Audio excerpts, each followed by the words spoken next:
Kendrick sent me the story, and the background of it is that her dad was very abusive, so he does not car for a while. They have her in a little closet, these like 25 people. Her dad brings her to a room, throws her in a closet, and walks up, driving with me. And at the time, she wasn't. There's no way out, so I'm going down. Still I keep on living, so you pull me closer. Story time. A girl named Akira Kendrick sent me the story, and the background of it is that her dad was very abusive to her mother, and her mother got custody of Akira, and her dad was not happy about that. Anyway, so Akira was with her aunt and her cousins at her grandmother's house, all on her mother's side, and her dad stops by to say hello.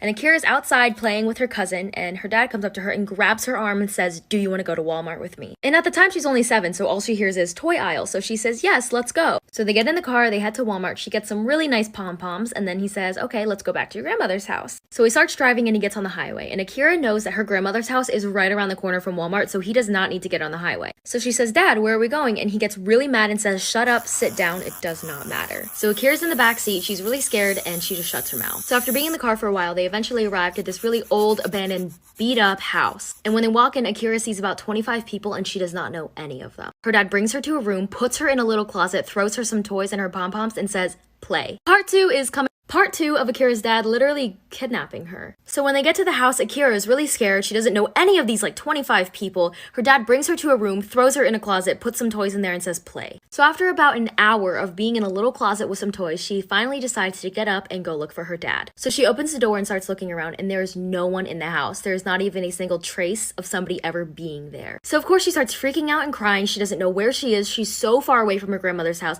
and she doesn't have a phone. And so eventually, after 3 hours, she hears somebody. She looks up and her dad is standing there, and he says, "Come on, let's go, the cops are outside." So basically, Akira's aunt called the cops and they had a search warrant for him. They ended up finding her dad, and they said to him, "If you don't take us to her, you will go to jail." And obviously, from what I just said, he finally took them to her at this random old abandoned house, and they found her. And they ended up putting him in jail anyways, because why not? 2 years in jail and 1 year on probation. Don't steal children, people.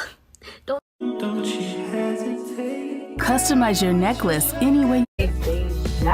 We included Sun Necklace. Watching my two little sisters. At the time, I was 13, my two little sisters were 9 and 6. So around 6 p.m., my mom and her boyfriend leave. Me and my sisters just sit down and watch a movie, and then I get up to make them dinner. I get paranoid really easily, and while I was making them dinner, I look out the kitchen window, and I thought I seen somebody in the backyard. I text my mom and she gets on the cameras that are outside and she said nobody was out there. I continue making them dinner, we sit down and eat, and then we start watching another movie. Then we start hearing knocking. It wasn't coming from any of the doors, it was coming from the side of the house. I didn't want to bother my mom on her one night out, so I just took the kids and we went upstairs and watched a movie in my room. My 6-year-old sister at the time went to the bathroom and she came back in literal tears. She was literally crying so hard until I finally got her to stop and tell me what was wrong. She said as she was walking back from the bathroom, she seen somebody downstairs. I quietly lock my door and I put my sisters in the closet and I call my mom right away. I'm running out of time. Part 2 of how me and my sisters almost got kidnapped. I called my mom and then she looked on the cameras downstairs and somebody was in the house. She never told me what the person was doing. I guess she just didn't want me worrying, but she called 911 right away. While my two little sisters were in the closet, my 6-year-old sister would not stop crying and I'm pretty sure the person downstairs heard her. At this time, my mom and her boyfriend were already on the way and so were the police. I heard him coming up the steps, so I quietly opened the closet door and promised my sisters that they would stay quiet and be calm no matter what. I didn't know what he was here for, so I hid in the side of the bed in front of the closet so that he would get to me before he got to the girls. I heard him just rummaging through stuff and stuff breaking. Then a couple minutes later, I hear the police sirens. Right as I hear the police sirens, I hear a bedroom window smash. While trying to stay as calm as I can, 3 policemen bust down the door.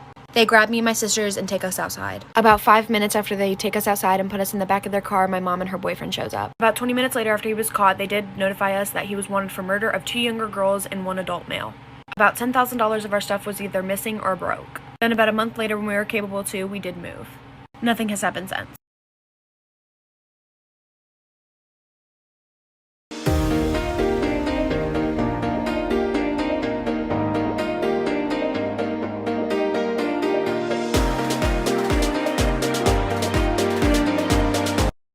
This is why you should never leave the table when you're on a blind date. One of my best friends and I worked at the same restaurant. When I came in later that day from my shift, she told me a crazy story. She said that her first table were this guy and this girl, and she could tell they were on a first date. The girl was nervous, so she ordered a glass of wine. As far as she knew, the date seemed to be going well, and the girl got up to go to the bathroom. Right when my friend was about to come over and bring the silverware, she saw him put something in her wine.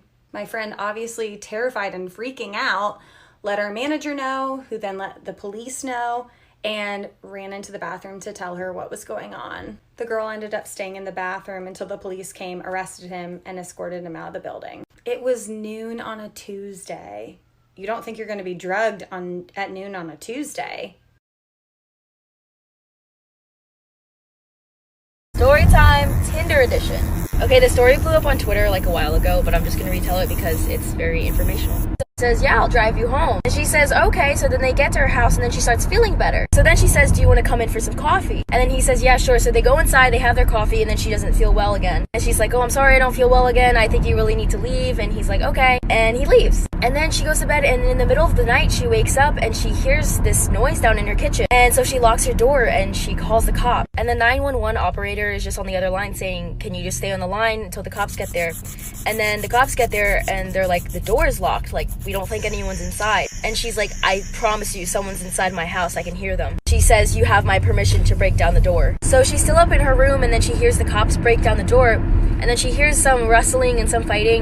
Part 2 of the Tinder story. So then after the cops break down the door, they go upstairs and they knock on her door, and they're like, it's okay, we've got the guy, everything's fine. And they say to her, we don't really want you to stay here tonight. We don't think that you should see what he's done. And when I say he, it's the guy that she went on a date with. And she's like, no, I need to see what he's done. So she goes downstairs and she sees her kitchen wrapped all in plastic, and there's a saw and a hammer and a knife.